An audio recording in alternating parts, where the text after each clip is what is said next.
Hi guys, welcome back to the channel and today we are studying cell communication. तो basically हमारा cell communication क्या होता है और मतलब नॉर्मली कम्युनिकेशन क्या होता है। कम्युनिकेशन होता है हमें आपस में बातचीत करना। ओके अगर हम किसी से बोल रहे हैं तो वो हमारा एज अ कम्युनिकेशन में आ जाता है। ओके एंड देखो कम्युनिकेशन और सिग्नलिंग हमारे जो होता है सेल में सेम होता है, दोनों सेम होता है। तो अगर आप कभी लिखा है कि सेल सिग्नलिंग क्या होती है तो कंफ्यूज मत होना, उसी को हम सेल कम्युनिकेशन बोलते हैं। ओके ये हमारा जैसे हम नॉर्मली कम्युनिकेशन बातचीत करते हैं, ठीक है, हम तो बोल सकते हैं पर हमारे सेल्स नहीं बोल सकते ना, तो उनके लिए हमारे कुछ डिफरेंट डिफरेंट रिसेप्टार या बाइंडर्स चाहिए होते हैं या लिगेंड्स चाहिए होते हैं। ओके तो अब हम पढ़ेंगे सेल कम्युनिकेशन क्या होता है। ये हमारी एक एबिलिटी होती है जिसमें हमारे सेल में हम इंफॉर्मेशन रिसीव कर पाते हैं या हम इंफॉर्मेशन भेज पाते हैं। Okay it is the ability to receive, process and transmit signal within the environment and it's like within the environment and itself. Okay हम एनवायरमेंट से इन्फॉर्मेशन ले सकते हैं या तो हम एनवायरमेंट को इन्फॉर्मेशन दे सकते हैं। मान लो अगर आपने गलती से कभी भी आप हॉट पैन टच कर देते हो तो जो हॉट पैन होता है अगर आपको हाथ हटाने का सिग्नल कैसा आता है, वो आपके सेल ही तो आपको सिग्नल भेजते हैं, ठीक है, तभी तो आप हाथ हटाते हो। तो ये हमारे भी सेल कम्युनिकेशन के थ्रू ही होता है ये process. Okay it occurs both in eukaryotes and prokaryotes. हमने सेल वाले टॉपिक में पढ़ा था कि यूकैरियोट्स क्या होते हैं एंड प्रोकैरियोट्स क्या होते हैं। देखो जो यूकैरियोट्स होते हैं वो हमारे हमारे जो हमारे बॉडी में सेल प्रेजेंट होते हैं ना वो होते हैं हमारे यूकैरियोट्स, और वो हमारे मतलब थोड़े कॉम्प्लेक्स ऑर्गेनिज्म में प्रेजेंट होते हैं। ओके एंड प्रोकैरियोट्स वो होते हैं जो हमारे प्रिमिटिव सेल होते हैं, ठीक है, जिनमें मतलब न्यूक्लियस में जो हमारी मेम्ब्रेन होती है ना वो प्रेजेंट नहीं होती, ठीक है, और ये प्रिमिटिव होते हैं। देखो जो सेल कम्युनिकेशन है वो हमारा हेल्प करवाता है हमारे एनवायरनमेंट में अडाप्ट करने में भी, ठीक है, ये हमारे जो होम्योस्टेसिस होता है वो प्रोसेस में भी हेल्प करवाता है। जैसे हमारा एनवायरनमेंट है उसमें हमारा अडेप्टेशन में हेल्प करवाता है, ठीक है। Especially cell signal occur within the help of signaling molecules that we calls receptor and its binding site. Okay.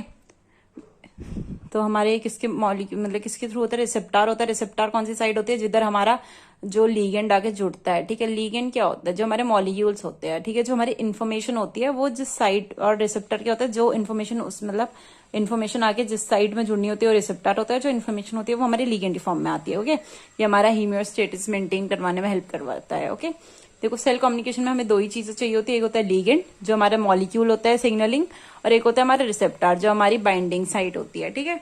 देखो ये हमारा सेल है, ये हमारी बाइंडिंग साइड है, लीगेंड आता है हमारा ऐसे और ये हमारी बाइंडिंग साइड में हो जाता है बाइंड, और इसको हम ये हमारा सेल है, ठीक है।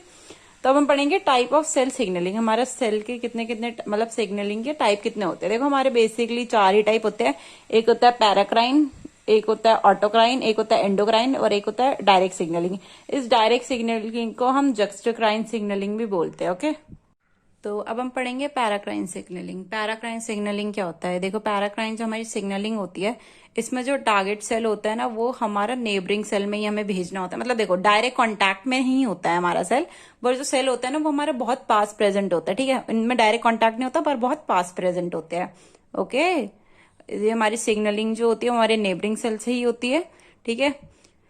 ये हमारे टारगेट सेल और जो हमारा सिग्नलिंग सेल होता है वो आपस में पास नहीं होते, मतलब पास होते हैं पर वो इतने पास नहीं होते कि वो डायरेक्ट सिग्नलिंग कर पाए। तो इसमें हमारे ये वाली सिग्नलिंग कौन सी हो जाती है, पैराक्राइन सिग्नलिंग। देखो इस सिग्नलिंग में हमारा जैसे टिश्यू रिपेयर करवाने में हेल्प करवाती है, ठीक है, ब्लड क्लॉटिंग में और हमारे ग्रोथ में, ठीक है। ये जो सिग्नलिंग होती है ये हमारे नेबरिंग सेल्स होती है। देखो ये हमारी कौन सी है, टारगेट सेल है जिसमें हमें हमारे सिग्नल भेजना है, ठीक है।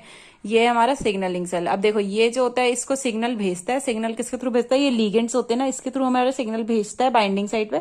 अब ये लीगेंड जाएंगे इधर अटैच हो जाएंगे और इस सेल में ना सिग्नल पहुंच जाएगा। तो हमारा ऐसे भेजते हैं हम सिग्नल। ओके एंड नेक्स्ट है हमारा autocrine signalling.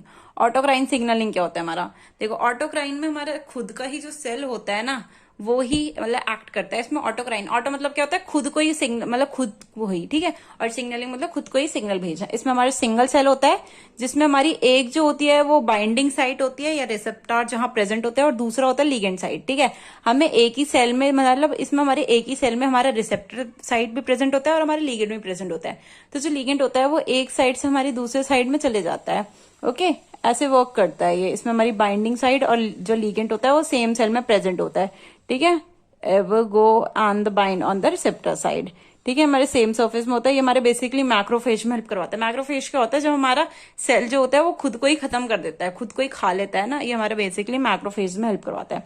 And third one है हमारा एंडोक्राइन सिग्नलिंग। देखो एंडोक्राइन सिग्नलिंग क्या होता है, इसमें जो हमारे सेल होते हैं ना दोनों, वो बहुत दूर दूर प्रेजेंट होते हैं। ठीक है, तो ये प्रोसेस हमारा बेसिकली ब्लड के थ्रू होता है। हमारे जो सिग्नल होते हैं, जो लिगैंड होते हैं, वो हमारे जो सिग्नलिंग सेल होते हैं ना, वो हमारे ब्लड में रिलीज कर देता है सिग्नल।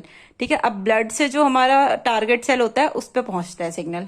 ये जो होता है प्रोसेस, ये बेसिकली हमारा लाइक हॉर्मोन्स के लिए काम करवाता है, क्योंकि हॉर्मोन्स भी ऐसे करते हैं, वो हमारे ब्लड में नॉर्मली हो जाते हैं, फिर वो हमारे लाइक हमारे जो साइट होती है ना, जिधर एक्ट करना होता है उधर पहुंच जाते हैं।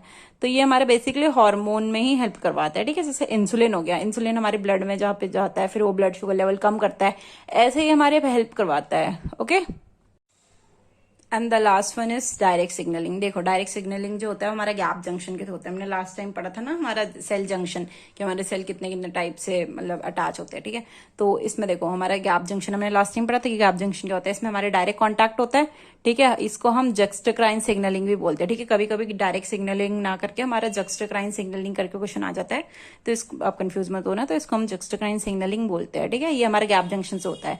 इसमें हमारे सेल जो होते हैं वो डायरेक्ट कॉन्टैक्ट में होते हैं। ठीक है, ये वाला सेल और ये वाला सेल हमारा डायरेक्ट कॉन्टैक्ट में है, तो ये जो हमारी सिग्नलिंग होती है वो डायरेक्ट हो जाती है। ठीक है, and thank you for watching, and from the next video we will study about the tissue. ये टॉपिक हमारा खत्म हो चुका है सेल का। ओके, यूनिट जो फर्स्ट है आपकी, उसमें से सेकंड जो है, सेकंड पार्ट उसका खत्म हो चुका है। अब हम नेक्स्ट वीडियो में थर्ड पार्ट पढ़ेंगे। Thank you.